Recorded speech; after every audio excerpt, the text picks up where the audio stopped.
गडचिरोलीहून उमरखेडकडे जाणाऱ्या एसटी बसचा गुरुवारी सकाळी भीषण अपघात झाला।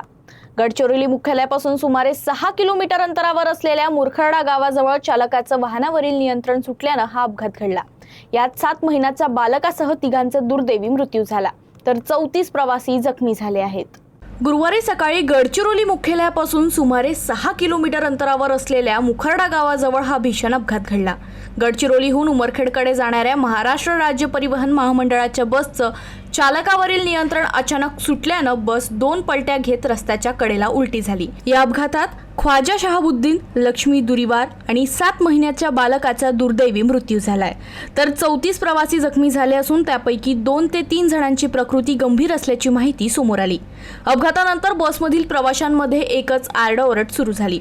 अनेक महिला, पुरुष आणि लहान मुलं जखमी झाली असून काही प्रवासी बसमध्ये अडकून पडली होती। स्थानिक नागरिकांनी तातडीनं मदत कार्य सुरू करत जखमींना बाहेर काढलं।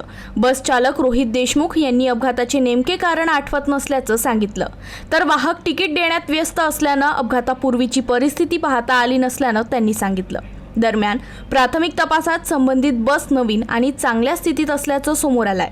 यामुळे वेग किंवा निष्काळजीपणामुळे चालकाचं नियंत्रण सुटलं असावं अशी शक्यता व्यक्त केली जात आहे।